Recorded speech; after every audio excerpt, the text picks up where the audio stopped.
Kwa wakuu wa mikoa wote mliopo hapa na wanaotusikiliza, nina mambo manne makubwa ya kusema nanyi. La kwanza, kuwatakia kusimamia amani na usalama katika maeneo yenu.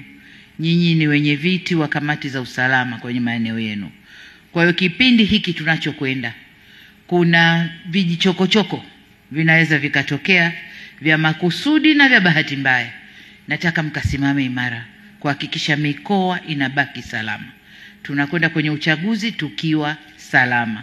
Najua tunakwenda kwenye mchakato wa uchaguzi, makundi yatahibuka mengi. Nendeni kama makamisa wa mikoa, kasimameni imara, hakikishe mikoa inabaki salama.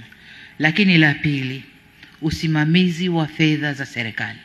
Tumeleta fedha nyingi, kuna miradi mingi iliyokamilika na inayoendelea. Nendeni kasimamieni usimamizi wa fedha za serikali. Miradi inayotekelezwa iende na thamani ya fedha tunayoishusha. Fedha ile ni kwa ajili ya kutatua shida za watu na si vinginevyo. Nataka mkaisimamie. La tatu, swala la mapato ambalo nalisema kila siku. Katika mikoa yenu tuna uwezo wa kuongeza ukusanyaji wa mapato, na kwa mwaka huu tumewaongezea kiwango cha ukusanyaji, lakini nina hakika mnaweza kufanya zaidi ya hapo. Mnaweza kufanya zaidi ya hapo. Msende kutumia maguvu, lakini kakusanyeni mapato. Hakikisheni mifumo iliyowekwa inafanya kazi vizuri, fedha inapatikana. Nadhani mwenendo wa ulimwengu mnauona. Akitoka kuchokozana huyu, anaingia kuchokozana huyu. Akitoka huyu, anaingia huyu. Huko mbele hatujui kinachokuja. Kama kutapanda bei za bidhaa, kutapanda mafuta, kutafanyaje. Wengine wanajivuta katika misaada. Kwa hiyo la maana hapa ni kukusanya ndani kwetu. TRA inafanya vizuri, nataka mikoa ikafanye vizuri.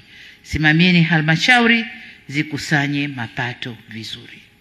La nne, nirudie kusisitiza kwamba twende tukawasikilize wananchi. Kipindi hiki ni cha mchakato kuelekea uchaguzi, lakini mikoa ipo na nyinyi mpo mnaendelea kuwasikiliza wananchi. Lakini kipindi hichi cha uchaguzi kutokuwa bias. Kama wakuu wa mikoa, kasimameni katikati. Shirikianeni na chama, kasimameni katikati, muendeleze mchujo katika uchaguzi unaokuja. Kajishusheni.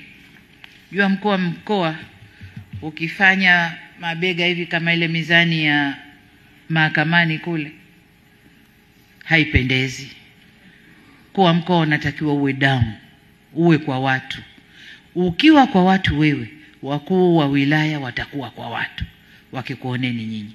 Na dhamana kubwa kuwasimamia wakuu wa wilaya, halmashauri. Nendeni kafanyeni kazi.